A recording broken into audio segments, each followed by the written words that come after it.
Para saludar al general Wagner Bravo Jaramillo, ex secretario de Seguridad Nacional, con el afecto de siempre. General, ¿cómo le va? ¿Cómo amanece? ¿Cómo arranca esta nueva semana? Alberto, un buen día, Verónica, un buen día, y a quienes nos escuchan a través de la radio. Bueno, justo está entrando supuestamente en la época seca, pero nos están diciendo que va a haber un fenómeno que va a estar muy fría la sierra. Esperemos que el verano o la época de sequía, de verano que decimos en la sierra, sea buena para las vacaciones y tengamos unos mejores días. Muchas Mejores gracias, un días, buen día. claro que sí, en todo sentido, eso es lo que queremos, general. Ya nos vamos a meter de lleno a analizar el proyecto enviado por el señor presidente de la República, ¿no? Y antes de que Vero arranque con aquello, le quería hacer una consulta en el tema del Alto Punino, lo que lamentablemente se daba el viernes de la semana anterior. ¿Qué más se ha sabido? Ya con usted teníamos la oportunidad de conversar hace pocos días, ¿no? Pero ¿qué más se ha podido establecer? Sabemos pues que hay un contingente importante. Este fin de semana nos llegaba la información que nos acercaba el Comando Conjunto, el Ministerio de Defensa, que se continúa atacando la instalación de estas especies de bases, de caletas donde tienen pues alimentos, pertrechos militares y todo esto, estas fuerzas irregulares, perdón. ¿Qué más se ha logrado establecer, general? Alberto, al parecer, cuando se realizaban o realizan las operaciones militares, las Fuerzas Armadas, en apoyo a la Agencia de Regulación y Control Minero, porque quien es la autoridad minera es el ARCON, y quien es la autoridad de delitos medioambientales del Ministerio del Ambiente, siempre se había tenido de que las personas que estaban ahí haciendo minería ilegal o artesanal desaparecían cuando llegaba el Estado, la fuerza pública. Pero en este caso ya vamos determinando de que ha sido un lugar en donde ya estos grupos terroristas designados así y esos nuevos tres que el presidente los ha puesto en decreto están tomando acción sobre toda la zona. Y eso se está confirmando luego de este ataque, de esta emboscada y de todo lo que se va encontrando, porque se va viendo diferentes lugares en donde tienen sitios de descanso, de acopio de material ilegal, de armamento, de explosivos. Y lo que está haciendo Fuerzas Armadas en este momento, especialmente el Ejército, es limpiar toda la zona, lo que llamamos en términos militares rastrillar la zona, de tal manera de que con todo el personal que está allá no quede un solo espacio, a pesar de que la selva es muy complicada, sin ser chequeado, con la idea de eliminar pues o neutralizar a todas aquellas personas que están en este delito. Esos son los indicios que se han encontrado y yo creo que es una buena acción, pero siempre diré que hay que aumentar el pie de fuerza y las capacidades de Fuerzas Armadas para poder tener un mayor control efectivo del territorio nacional. El territorio nacional es pequeño, con 253.000 kilómetros cuadrados, es redondo, tiene una posición geográfica excelente, pero al ver cómo está creciendo el crimen internacional organizado y especialmente estos grupos terroristas, necesitamos tener mayor cantidad de gente para que no sean esporádicos o no sean temporales las operaciones, sino que sean permanentes en todos los lugares del país, Albert. Ya, y solamente para cerrar ese tema ahí, oiga, ayer le escuchaba al coronel Aro algo, ¿no? Que de alguna manera uno ya se le pasa por alto, ¿no? Y era el hecho de que en un gobierno anterior, pues, se decidió eliminar, son como 17 destacamentos militares que estaban ubicadas hacia la frontera norte, hacia la frontera con Colombia, ¿no? Y el hecho de que hayan sido pues cesados esos puestos militares nuestros, pues justamente han permitido también que avancen estos grupos insurgentes, que se pierda un poco esa capacidad operativa ahí. ¿Qué conoce al respecto usted? Bueno, recordemos que Fuerzas Armadas tiene cerca de 42.000 hombres, los cuales están distribuidos en tierra, mar y aire, y especialmente el ejército, de acuerdo a la Constitución, la función principal es la defensa de la soberanía e integridad territorial. ¿Y cómo se hace esto? Después del proceso de paz de 1998, Fuerzas Armadas, responsablemente con la seguridad del país y la defensa del Estado, realiza un análisis prospectivo de qué nos estaba sucediendo. Y se determinó pues que las FARC ya habían tomado el control de toda la frontera sur de Colombia.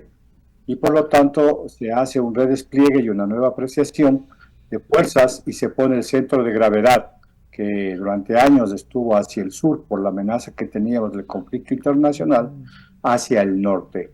Ahí se crean las fuerzas de tarea, se crean los comandos operacionales que llamamos ahora, y los comandos operacionales llegan a ser la idea del empleo de Fuerzas Armadas en el mundo, un empleo conjunto, en donde esté Fuerzas Armadas en completo, Marina, Ejército y Fuerza Aérea.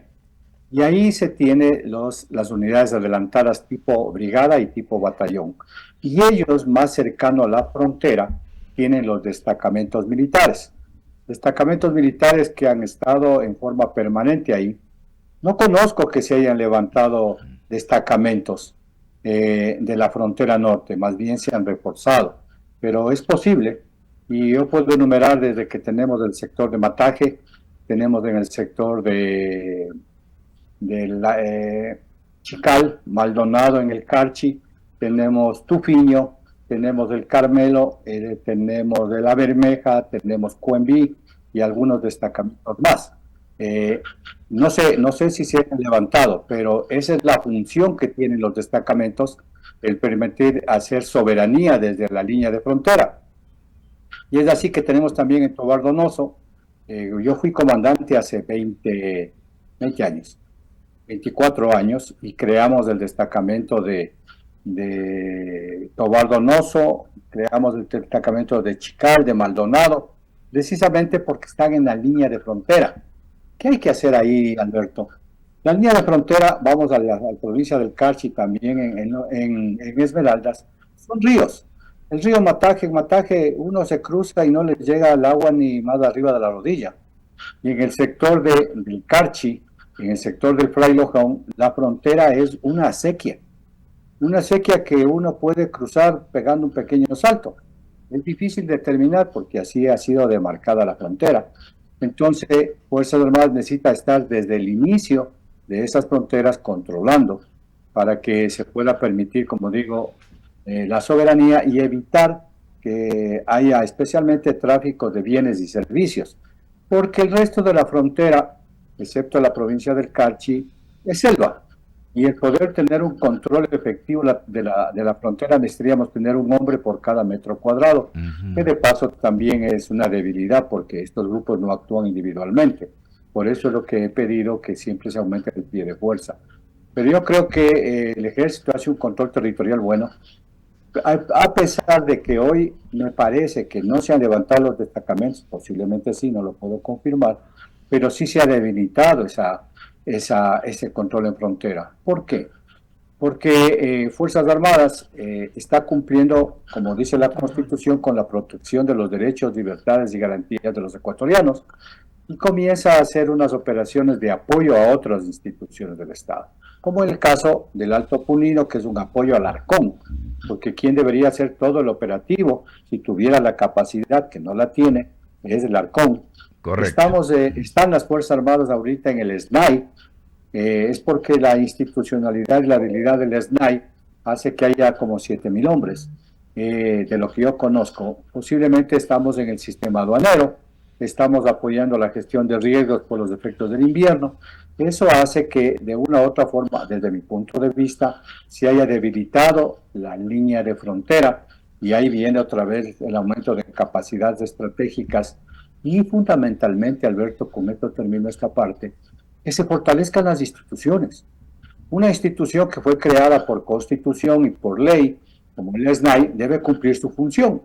Si institución pública que no está al servicio de la sociedad, ¿para qué está? Pero si está con el apoyo de Fuerzas Armadas ya 18 meses, quiere que esa institución que tiene cerca de 4,000 hombres no está cumpliendo con su función. Entonces, queremos tener una mejor seguridad. Cada institución tiene que ser fortalecida, reorganizada, de tal manera de que mañana el SNAI diga: gracias, señores militares, gracias, señores policías, somos solventes para controlar el sistema penitenciario, vayan a su función. Así Correcto. Creo que debería funcionar, Alberto. Permítame, general, Verónica Landeta continúa con la entrevista. Claro, general, ¿cómo está? Un buen día, a los tiempos. Pero me quedo preocupada Verónica, con lo que usted dice. Son 42,000 miembros de las Fuerzas Armadas. Y sin embargo, vemos que definitivamente no podemos darle seguridad a todo el territorio ecuatoriano. ¿Cuántos más hacen falta? Y yo me pregunto ahí, si hacen falta más, ¿de dónde vamos a sacar esa plata? ¿Qué vamos a poder hacer para poder tener una mejor ejecución en la estrategia para el tema de seguridad? Me gustaría que me concrete eso antes de entrar al análisis de lo medular de esta ley económica urgente que ha enviado el presidente. Verónica, todo el mundo le llama la atención qué pasa en El Salvador. El Salvador, el país, es del norte de la provincia de Pichincha.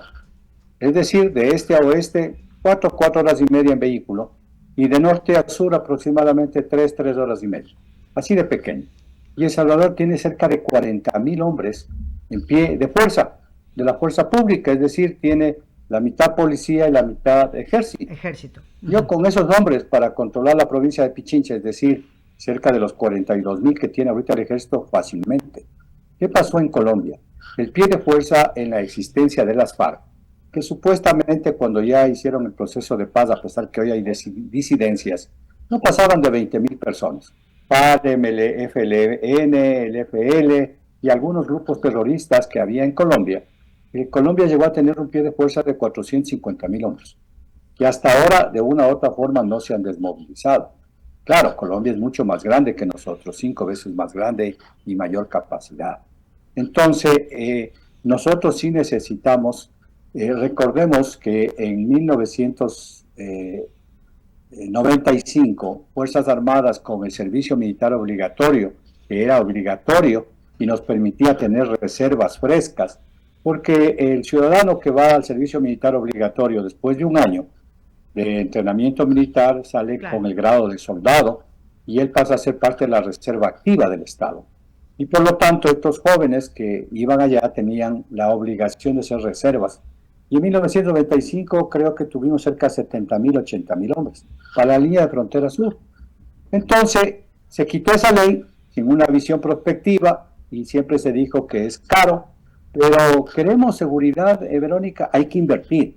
Okay. Si no tenemos hombres, pongamos tecnología, no tenemos. Si destruyeron el sistema de inteligencia que está en reconstrucción y que es demasiadamente caro, pero hay que hacer inversión. Yo creo que Fuerzas Armadas, en el último proceso electoral, invitó a reserva cerca de 5.000 hombres para que ayuden solamente al control electoral, porque tampoco es de irse solamente a las elecciones y dejar botada la frontera o los otros espacios que está haciendo. Yo creo que son necesarios tal vez unos 20.000 hombres, que tiene que ser progresivo, no es capacidad del Estado decir vamos a poner 20.000 hombres, más. Pero hay una pérdida grande. Hay que analizar ese informe del Banco Mundial, Verónica, en que dice que el crimen organizado ha hecho crecer la seguridad privada. Eso ya es un costo para todos los privados. Hace que se cierren locales, que no hay una dinámica de economía y todo eso siguen siendo costos. Entonces a veces se piensa que no tenemos los recursos y no los podemos hacer. Por eso es el pedido del apoyo internacional. Hay mucho que hacer y hay que iniciar un determinado momento si queremos tener un mejor nivel de seguridad, Verónica. Claro, y por eso le preguntaba, para dejar eso muy preciso, porque a veces muchas personas, me incluyo, pensamos, sí, bueno, ¿y cuánto más nos va a costar todo esto? Y sí, los tiempos han cambiado, ya no estamos en la época de los 90, todavía Isla de Paz, pero hay que definitivamente replantearse ese tema. Y gracias, obviamente, por adentrarnos en esa respuesta que es muy precisa. Ahora sí vamos en el tema de la ley económica que ha enviado el presidente para poder, obviamente, desmantelar las economías del crimen organizado o de estos grupos delictivos. Y hay un punto principal que creo que ha generado toda la reacción y es de los allanamientos sin orden judicial, en donde yo ya lo decía, que a través del artículo 482.1 se busca que los inmuebles en los que operen los GDO podrán ser allanados sin tener orden judicial. ¿Cómo ve usted este planteamiento ahí? Muchos dicen que esto servirá de abuso o definitivamente será un gran instrumento.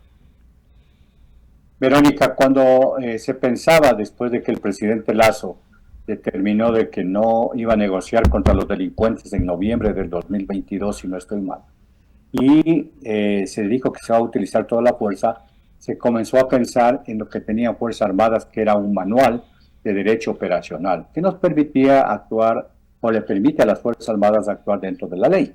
Pero como esto era un manual interno y que fue inclusive rechazado por la Corte Constitucional, se pensó en la ley de uso progresivo de la fuerza, perdón, la ley de uso legítimo de la fuerza, que tiene un enfoque de uso progresivo. Y ahí también se comenzó a hablar de que los militares iban a tener patente de corso, que la policía igual, que se iba a afectar las huelgas, el derecho a la población a hacer su protesta pacífica. Y eso no ha sucedido. Y sin embargo, en esa ley se tiene ya los aspectos en los cuales lo que se llama fuerza pública tiene la capacidad de poder actuar. Pero ¿qué ha pasado en este conflicto armado interno? En este conflicto armado interno, el señor presidente, para poder tener una acción más efectiva y inmediata, y ahí viene lo que se hace con inteligencia. Inteligencia obtiene información, hace rápidamente un proceso, especialmente en la parte táctica, en la puntual, en el barrio, en el lugar, y la inteligencia tiene que ser oportuna, precisa y veraz. Pero si yo tengo la información que en una determinada casa hay elementos terroristas, armas de droga, etcétera, tengo que ir al juzgado a decirle, señor juez, estamos haciendo esta suposición, permítanos primero hacer una investigación, me da la disposición, me da la orden, y después cuando ya tengo un poco más de mayor de información me dice, tome la orden de allanamiento. Para eso han pasado 1, 2 o 3 días. Cuando llegan las fuerzas del orden, claro, ya no hay nada.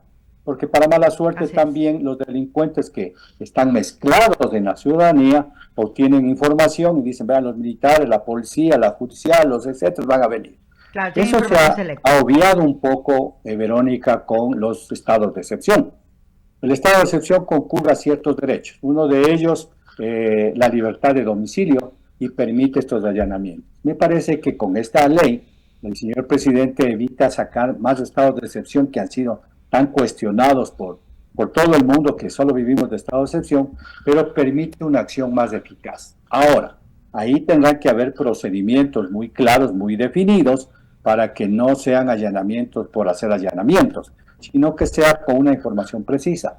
Pero también hay que recordar que Policía y Fuerzas Armadas son profesionales, y después de que se ha terminado una operación se presenta un informe. Y desde que están los estados de excepción que se ha permitido eso, no he visto denuncias de personas que digan ante esto, han violado mi domicilio, han violado mi correspondencia, han violado mi derecho a reunirme y están siendo abusivos las Fuerzas Armadas y la policía. Puede suceder, pero me parece que desde esta pregunta el enfoque es ese, Verónica.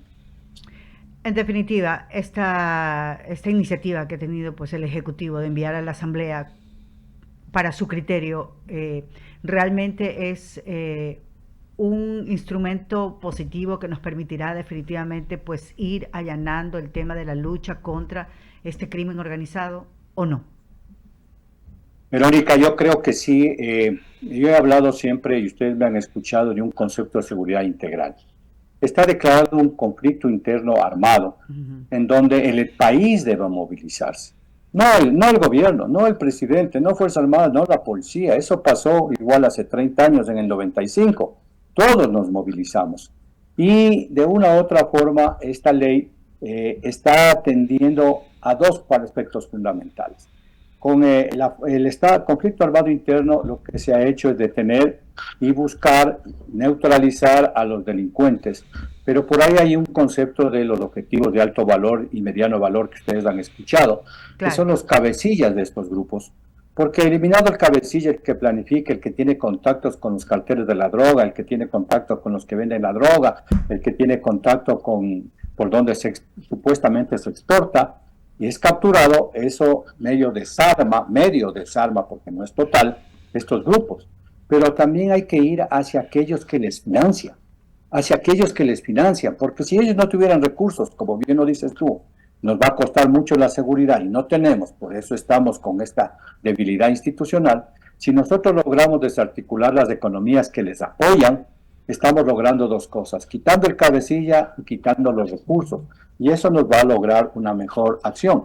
Yo quisiera saber si puedo en este momento compartirles una pantalla para que vean quiénes nos ven. Sí, claro que sí. Y que la acabo de poner en este momento, Verónica, ojalá se pueda ver. Ahí está, sí.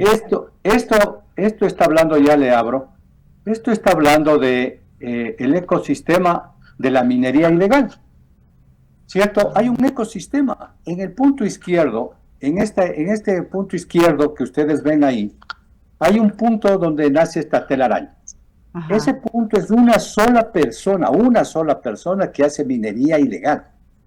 Y ve los contactos, Verónica y Alberto, que tiene alrededor de todos los que conocen y le ayudan a que haya minería ilegal y que hoy, de paso, si esto fuera el Alto Punino, son aquellos que tienen ya la conciencia y las manos manchadas de sangre en los 11 militares que se Obvio. inmolaron.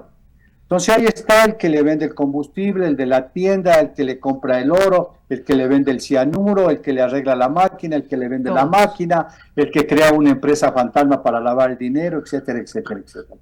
Si nosotros no atacamos en conjunto integralmente lo que ustedes están viendo, que es un ejemplo de posiblemente los 10.000 supuestos mineros artesanales e ilegales, porque ahora lo que hay es estructuras criminales y terroristas en esto. Si no atacamos eso, ¿de qué sirve que en el punto mañana destruyamos 4 o 5 maquinarias y con eso ya hemos cumplido? Cuando todo el resto está buscando y presionando a este delincuente, porque ya se vuelve un delito, recordemos que la minería es un delito, todo el mundo está presionando, oiga, siga con el negocio porque yo me dejé de arreglar Claro. el vehículo, yo dejé de vender el combustible, etcétera. Entonces la situación realmente es grave y yo creo que hay que hacer y apoyar esta ley que ya muchos de constitucionalistas han dicho que es inconstitucional, que es ilegal.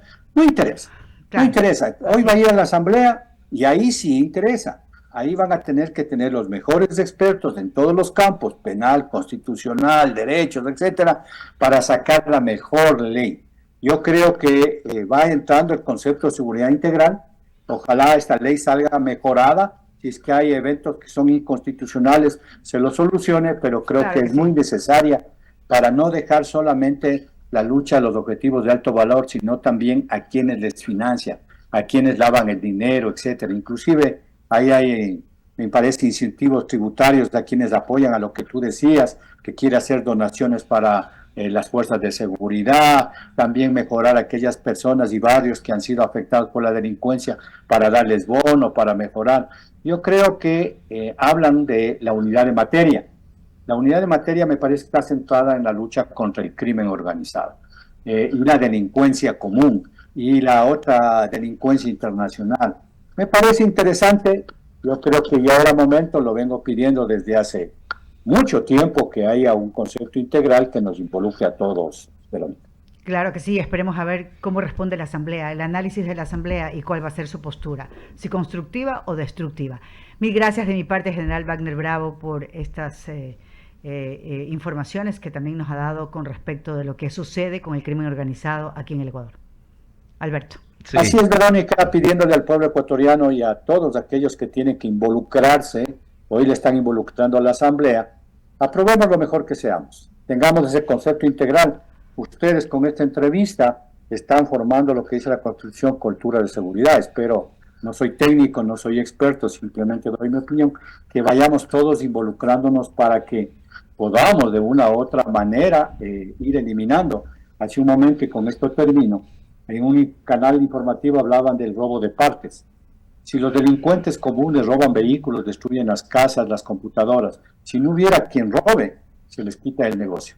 Esperemos que todos nos involucremos. Muchísimas gracias. Gracias, Muy amable. general. Es el general Wagner Bravo Jaramillo, ex secretario de Seguridad Nacional de nuestro país. Que tenga una excelente semana. Son las 7 de la mañana con 26 minutos. Rápidamente, antes de irnos a la